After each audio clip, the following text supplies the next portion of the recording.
ప్రజలు వాళ్ళని ఇంట్లో కూర్చోబెట్టిన, ఓడించి పెట్టిన వాళ్ళ బుద్ధి అయితే మారలేదు. బుద్ధి మారకుండా వాళ్ళు ఇప్పటికే రాక్షస పాలన ఏదైతే ఈ రప్ప మాజీ ముఖ్యమంత్రి ఉన్నాడో ఆ ముఖ్యమంత్రి వాళ్ళ కార్యకర్తలను కూడా రప్పగానే తయారు చేస్తున్నాడు.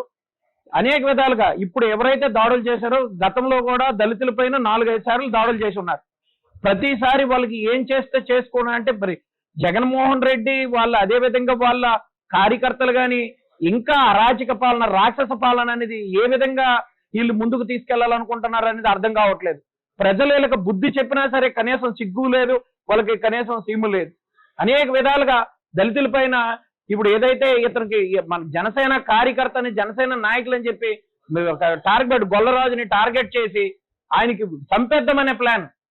ఈ పక్క ఆ పక్క మొత్తం ఈ పక్క 7 కుట్లు, ఈ పక్క 5 కుట్లు పడ్డాయి ఆయనకి. అదే విధంగా పావని అనే అమ్మాయిని టార్గెట్ చేశారు. చిన్న పాప అండి. కనీసం వాళ్ళు ఏమనుకుంటున్నారో రాక్షసులా తయారయ్యారు. ఖచ్చితంగా ఎస్పీ గారు దీన్ని సుమోటోగా తీసుకొని తక్షణమే వాళ్ళని అరెస్ట్ చేయాలని చెప్పేసి మేము డిమాండ్ చేస్తున్నాము. కాదంటే గతంలో కూడా ఇలాంటివే జరిగింది. ఏ విధంగా అయినా సరే ఎవరైతే ఈ కారకులు ఉన్నారో కారకులు ఇంకా విలేజ్ లోనే తిరుగుతున్నారు. అంటే వాళ్ళకి కనీసం ఏ భయం లేకుండా తిరుగుతున్నారు. దీనికి ఎస్పీ గారు తక్షణమే స్పందించాలి. అదే గారు ఎస్ఐ గారు కానీ సిఐ గారు కానీ స్పందించి వాళ్ళనైతే శిక్ష పడే విధంగా చేయాలని చెప్పేసి మేము బలంగా చెప్తున్నాం. ఇది ఖచ్చితంగా పవన్ కళ్యాణ్ గారి దృష్టిలో కూడా మేము తీసుకెళ్తామని చెప్పేసి ఈ సందర్భంగా తెలియజేస్తున్నామండి. సాయి దగ్గరికి వెళ్ళింది, పాపను కొట్టేస్తారు సార్. కొట్టేస్తే మాల కొడుకు నువ్వు వస్తానవా అని కొడుకుని చంపేద్దాము అని పడక్కన కొట్టేస్తారు సార్. దీని మీద కొట్టేసిన తర్వాత కొడుకుని ఇక్కడ ఇడకూడదు, మాల కొడుకుని చంపేయండి, ఏరియాను కనిపిస్తే చంపేయండి, కొడుకు ఏ కేసు పెట్టుకుంటాడో పెట్టుకొని ఆడికి నచ్చిన కేసు పెట్టుకొని ఎవడ పీకింది లేదు, మా ఇక్కడ ఈ ఏరియాకి మళ్ళీ వచ్చావా నేను చంపేస్తామని కొట్టేసి మీదన పడిపోయి కొట్టేస్తారు సార్. పెద్దింటి శ్రీను సార్, పెద్దింటి అబ్బలాయుడు కొడుకు శ్రీను, పెద్దింటి లక్ష్మణనాయుడు వాళ్ళ అన్నయ్య, పెద్దింటి అసిర్ నాయుడు,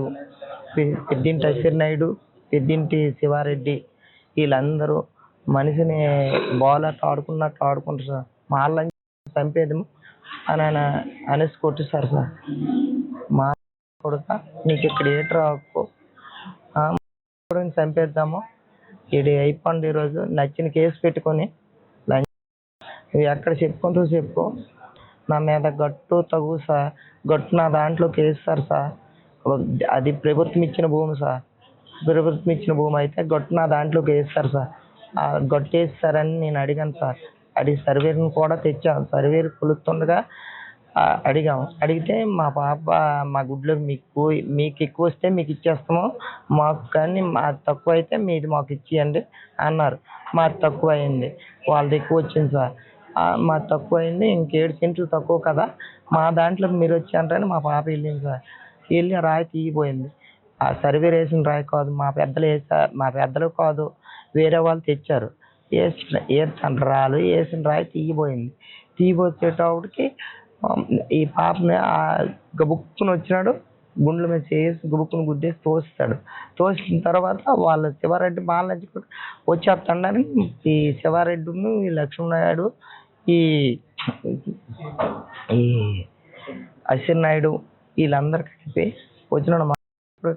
శ్రీను అయితే పెద్దంటి శ్రీను ఆయన వచ్చి పడక్కన కొట్టి వెంటనే చంపేయండి, మాల నుంచి కూడా చంపేద్దాం, ఈ ఏరియాను కనబడితే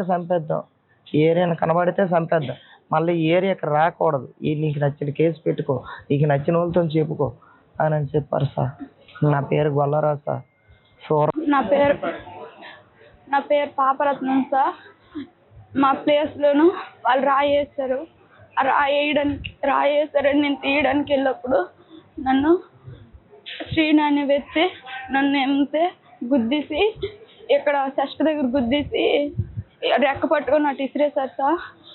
తర్వాత మా నాన్న వచ్చారు సార్. మా నాన్న వస్తే మా నాన్నతో పాటు సహా నన్ను కూడా కుమ్మేసి నన్ను కుమ్మిస్తే మా నాన్నకి అప్పుడు రాళ్ళతో కొట్టేశారు సార్. రాళ్ళతో ఏమితే మా నాన్న నుదిరి మీద గట్టు కొట్టేశారు.